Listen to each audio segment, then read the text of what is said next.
Hello friends, welcome back to my channel. मैं हूं आपकी फ्रेंड वर्षा। आज की इस वीडियो में हम बात करेंगे बीएड एंट्रेंस एग्जाम के 2017 के जीके के प्रैक्टिस सेट की। ये ठीक है। और इसके पीडीएफ जो है आपको मेरे टेलीग्राम ग्रुप पर मिल जाएगा, तो टेलीग्राम ग्रुप ज्वाइन कर लीजिए। लिंक अभी वर्क नहीं कर रहा है, तो आप टेलीग्राम ग्रुप पर जाके माई कॉमर्स इन्फो सर्च कीजिए। आपको दो ग्रुप मिलेंगे, एक होगा माई कॉमर्स इन्फो के नाम से, दूसरा ग्रुप मिलेगा आपको माई कॉमर्स इन्फो डिस्कशन के नाम से। दोनों को ज्वाइन करना है और वहाँ पर आपको पीडीएफ मिल जाएगा, तो आप वहाँ से डाउनलोड कर लीजिएगा। वीडियो को लास्ट तक देखिएगा क्योंकि बहुत ही इंटरेस्टिंग चीज़ें हैं जो हम यहाँ डिस्कस करेंगे। और हो सकता है, क्योंकि कई बार एग्जाम में क्या होता है कि जो क्वेश्चंस होते हैं उनको नेक्स्ट जब भी एग्जाम होता है तो ऑप्शंस को क्वेश्चंस बना दिया जाता है, यानी कि घुमा फिरा के उसी से क्वेश्चंस बनते हैं। तो अगर आप यहाँ पे ऑप्शंस और क्वेश्चंस दोनों को ध्यान से सुनेंगे तो आप 2021 का जो पेपर होगा उसमें बहुत हद तक तैयारी कर सकते हैं। तो स्टार्ट करते हैं। देखिए देखिए कौन कौन से क्वेश्चंस हैं। निम्नलिखित में से क्या वैकल्पिक मुद्रा एक उदाहरण है? करेंसी नोट, सिक्के, चेक या बॉन्ड। बताइए इसमें से क्या हमारी वैकल्पिक मुद्रा का उदाहरण है? बताइए।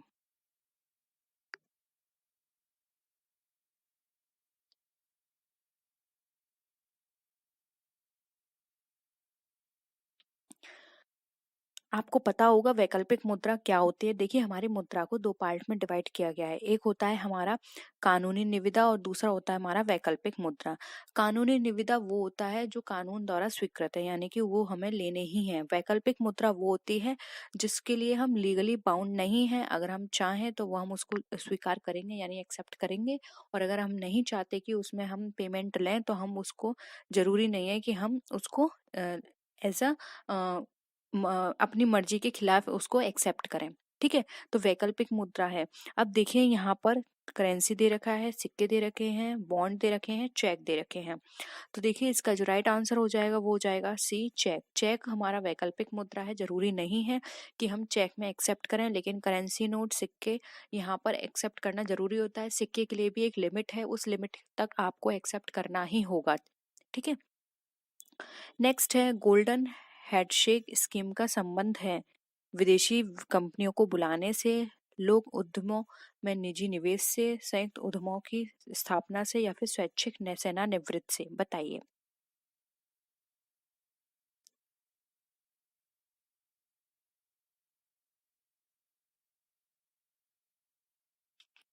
देखिए जो गोल्डन हैंडशेक है, पहले ये जान लीजिए, ये हमारी इसका स्टार्टिंग हुई थी 1960 के टाइम में, ब्रिटेन में हुआ था। इसका एक काम था इस योजना में कि जो भी स्वैच्छिक सेवानिवृत्त हुए हैं उनके विकास से संबंधित था, यानी कि उनके डेवलपमेंट से। तो यहाँ पे ऑप्शन डी, स्वैच्छिक सेवानिवृत्ति से जो भी लोग थे उनको यहाँ पर उनके डेवलपमेंट के लिए बात की गई थी इसके अंदर। तो यहाँ पे ऑप्शन डी राइट है।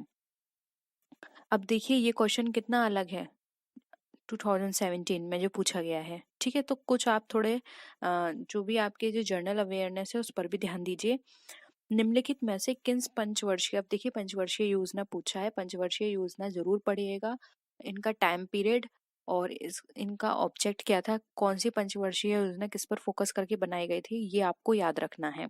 ठीक है। पंचवर्षीय योजना में वास्तविक विकास दर लक्षित विकास दर से कम थी, यानी कि हमें इसमें बताना है कि कौन सी पंचवर्षीय योजना थी जिसमें वास्तविक विकास दर उनके लक्ष्य की जो विकास दर उन्होंने, यानी कि जो भी उन्होंने टारगेट रखा था उससे कम थी। आठवीं पंचवर्षीय योजना, चौथी, पांचवी पंचवर्षीय या फिर सातवीं पंचवर्षीय योजना। बताइए।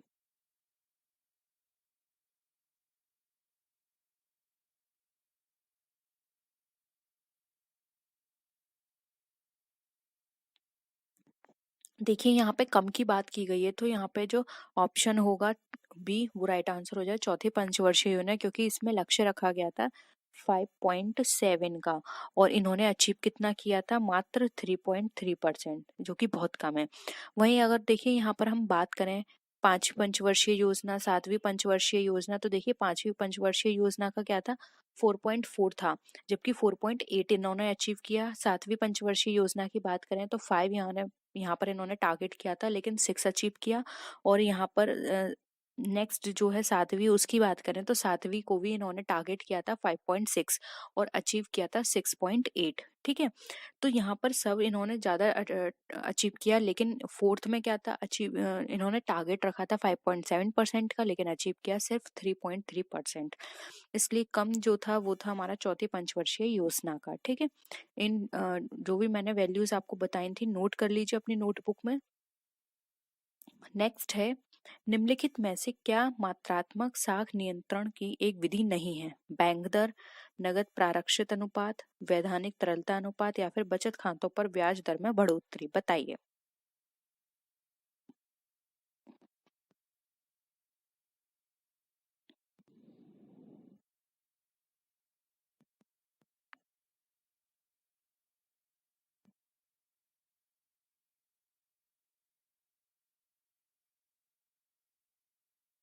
देखिए यहाँ पे मात्रात्मक साख की एक कौन सी विधि नहीं है, तो वो है यहाँ पर आप खुद बता दीजिए, नहीं तो फिर मैं आपको बताती हूँ।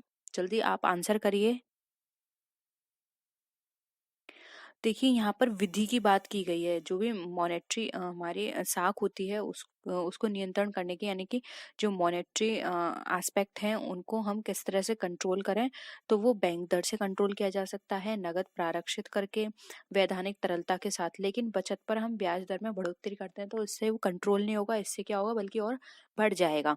तो यहाँ पर विधि नहीं है, कौन सी, ऑप्शन डी यहाँ पे राइट आंसर है, बचत खातों पे ब्याज दर में बढ़ोतरी। ठीक है, तो होप यहाँ पे ये भी क्वेश्चन आपको क्लियर हुआ है। नेक्स्ट आते हैं, तरलता अधिमान क्या होता है?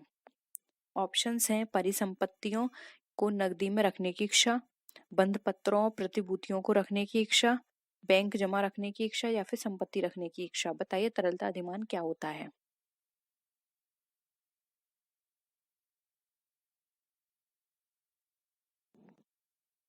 बहुत ही सिंपल है, ये भी जल्दी से आंसर करिए। देखिए तरलता अधिमान का मतलब होता है कि आपने पढ़ा होगा कुछ लिक्विडिटी बैंक के अंदर रखी जाती है, तो वो होता है बैंक जमा रखने की इच्छा, यानी कि बैंक में कुछ जमा करने की इच्छा को हम तरलता अधिमान कहते हैं। तो ऑप्शन सी यहाँ पे हमारा राइट है। नेक्स्ट क्वेश्चन है, प्रति सेकंड एक खरब गणना करने की क्षमता से युक्त परम 10,000 कंप्यूटर का निर्माण किसने किया था? देखिए इतना घुमा फिरा के दे दिया, सीधे सीधे ये है कि परम 10,000 किसने बनाया, एसर, आईबीएम, सीडेक या फिर इंटेल। बताइए।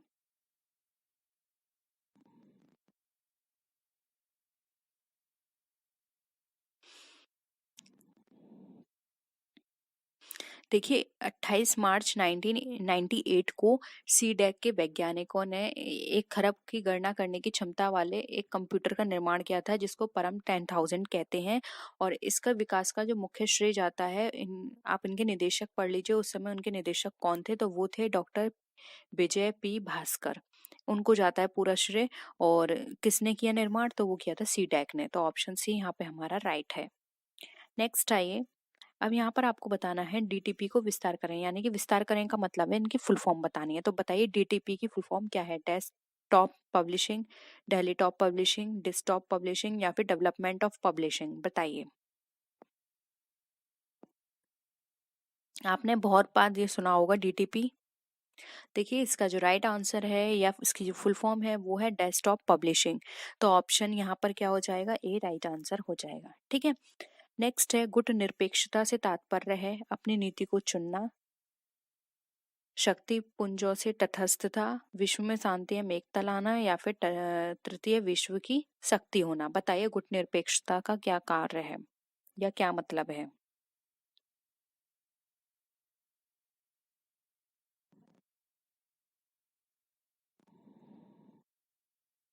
देखिए गुट निरपेक्षता की बात करें तो इसका तात्पर्य है जो भी शक्ति पुंज हैं उनमें तटस्थ लाना, यानी दो देशों के बीच में जो भी शक्ति पुंज हैं उनमें उन अलग रहने की नीति का एक उदाहरण है गुट निरपेक्ष आंदोलन। और इसके पहले सम्मेलन की बात करें तो इसका जो पहला सम्मेलन हुआ था वो हुआ था हमारा बेलग्रेड में। ठीक है, तो ऑप्शन बी यहाँ पे हमारा राइट है। नेक्स्ट है, और ये बहुत ही इंपॉर्टेंट क्वेश्चन है, ये हर बार पूछा जाता है, भारत राष्ट्र संघ का सदस्य कब बना? 1945, 47, 50 या 54 में? बताइए।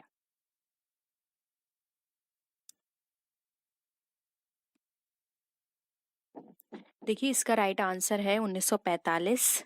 भारत जो है राष्ट्र संघ के संस्थापक सदस्य देशों से था और भारत वर्ष 1945 में इसका राष्ट्र संघ बना था। और इसके 2 साल बाद जबकि इसके 2 साल बाद 1947 में भारत आजाद हुआ था। यानी कि आप ऐसे याद रखिए, अपनी आजादी से 2 साल पहले इसका सदस्य बन चुका था। ठीक है। और इस या फिर ऐसे ये भी याद कर सकते हैं कि ये 45 में हुआ था और इसके 2 साल बाद हमारा देश आजाद हो गया था। ठीक है। नेक्स्ट देखिए, संयुक्त राष्ट्र संघ की महासभा के अनुसार किस तिथि को अंतर्राष्ट्रीय शांति दिवस मनाया जाता है? 1 सितंबर, 14 सितंबर, 21 सितंबर या फिर 30 सितंबर? याद रखिएगा, यहाँ पे अंतर्राष्ट्रीय शांति दिवस पूछा गया है।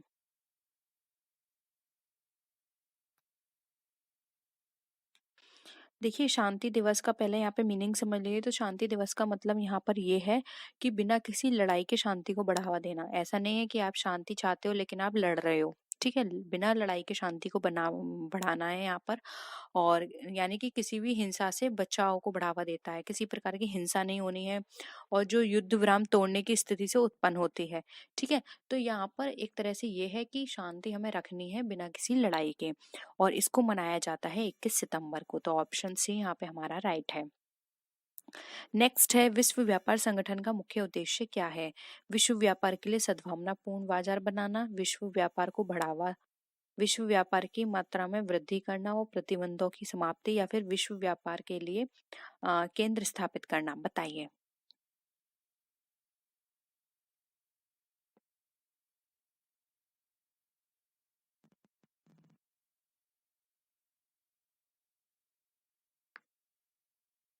देखिए विश्व व्यापार संगठन का मुख्य उद्देश्य यही है कि जो भी विश्व व्यापार हो रहा है उसको बढ़ावा देना, और जो जो भी इनमें रिस्ट्रिक्शंस यानी प्रतिबंध लगे हुए हैं उनको समाप्त करना। यानी कि उनको पूरी तरह से स्वतंत्रता देना कि कोई भी देश किसी भी देश से व्यापार कर सकता है।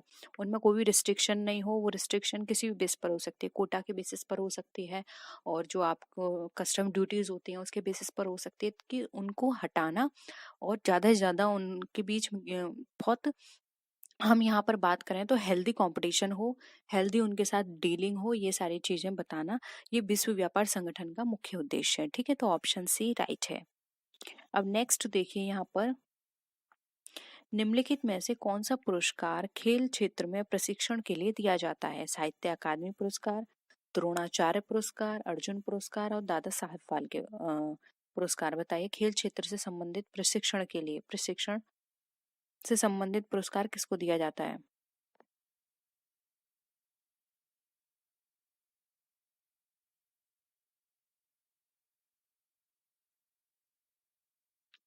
देखिए प्रशिक्षण के लिए दिया जा रहा है, तो प्रशिक्षण कौन देता है? टीचर यानी कि गुरु। तो ये दिया जाता है द्रोणाचार्य पुरस्कार। और इसके अंदर धनराशि भी है, वो है 3 लाख। और द्रोणाचार्य की एक कांस्य की मूर्ति ये दी जाती है, यानी 3 लाख रुपए और द्रोणाचार्य जी की कांस्य की मूर्ति दी जाती है।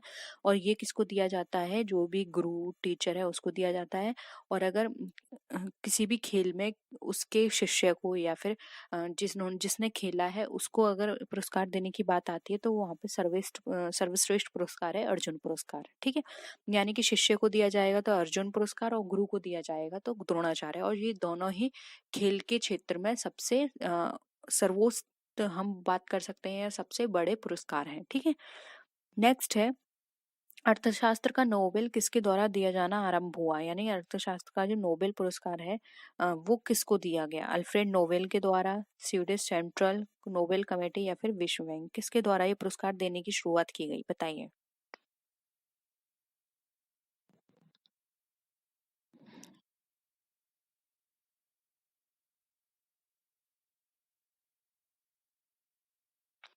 देखिए अगर हम यहाँ पर अर्थशास्त्र के नोबेल पुरस्कार की बात करें तो ये प्रारंभ किया गया था 1930 में। वो सॉरी वो जो हमारा सेंट्रल बैंक था, स्वीडन सेंट्रल बैंक, उसके द्वारा उसकी 300वीं वर्षगांठ मनाई गई थी 1966 में। ठीक है, तब से ये शुरू हुआ था। उसके बाद से ये हर वर्ष नोबेल पुरस्कार अर्थशास्त्र के क्षेत्र में दिया जाता है। तो ये स्टार्ट किया था स्वीडिश सेंट्रल बैंक ने। तो ऑप्शन बी यहाँ पे हमारा राइट है। नेक्स्ट देखिए, मूर्ति देवी साहित्य पुरस्कार किसके द्वारा दिया जाता है? मानव संसाधन विकास मंत्रालय या भारत सरकार के द्वारा, साहित्य अकादमी, भारतीय ज्ञानपीठ ट्रस्ट या फिर भारतीय विद्या भवन, किसके द्वारा दिया जाएगा बताइए। देखिए, मूर्ति देवी साहित्य पुरस्कार एक वार्षिक पुरस्कार होता है और ये ज्ञानपीठ संगठन के द्वारा दिया जाता है। तो यहाँ पे ऑप्शन सी जो है वो हमारा राइट आंसर हो जाएगा। अब ये ज्ञानपीठ के द्वारा किस क्षेत्र में दिया जाता है तो ये भी नोट कर लीजिए, भारतीय दर्शन और संस्कृति में उत्कृष्ट योगदान के लिए दिया जाता है। ठीक है, तो ऑप्शन सी राइट है। नेक्स्ट है, संयुक्ता पाणिग्रही का संबंध किस नृत्य से था? भरतनाट्यम, कथक, मणिपुरी या फिर ओडिसी?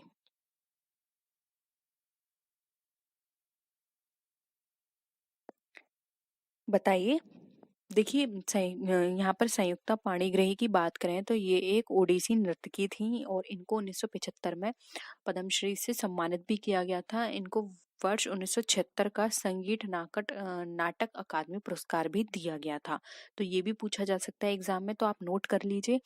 और ये क्या थी? एक ओडिसी नृत्य थी। तो ऑप्शन डी यहाँ पे ओडिसी ना राइट आंसर हो जाएगा। नेक्स्ट क्वेश्चन है, विश्व के विश्व के 7 प्रमुख सागरों को पार करने वाली प्रथम महिला कौन थी? चांदनी, बूला चौधरी, मृदुला राजीव या फिर प्रिया संभाग? बताइए।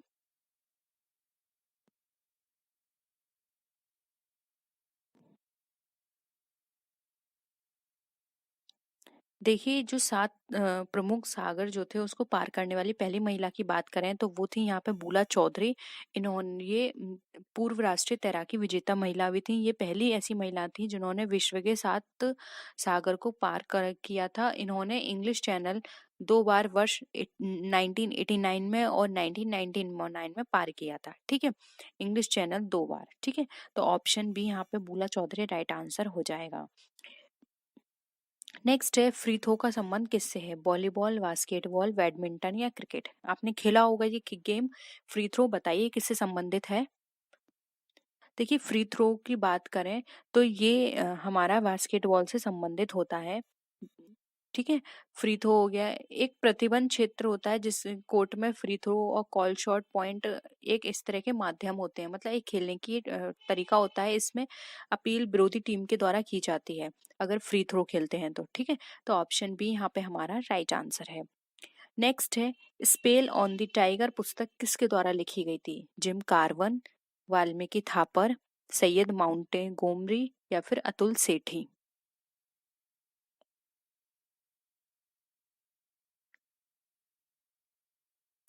देखिए, स्पेल ऑन द टाइगर की बात करें तो ये पुस्तक लिखी थी सैयद माउंट गोमरी ने। ठीक है, आप हम आपके साथ डिस्कस कर लेंगे कुछ इंपॉर्टेंट बुक्स भी, क्योंकि बुक्स एग्जाम में आपके बहुत पूछी जाती हैं। ठीक है, तो आप मुझे याद दिला दीजिएगा। तो ये थे 43 क्वेश्चंस। होप आपको ये वीडियो पसंद आया होगा। वीडियो पसंद आए तो वीडियो को लाइक कीजिए, फ्रेंड्स के साथ शेयर कीजिए। किसी भी तरह की कोई भी क्वेरी हो तो प्लीज जरूर बताइएगा। नेक्स्ट वीडियो में फिर मिलते हैं आपसे और भी अच्छी वीडियोस के साथ। तब तक के लिए टेक केयर, बाय बाय।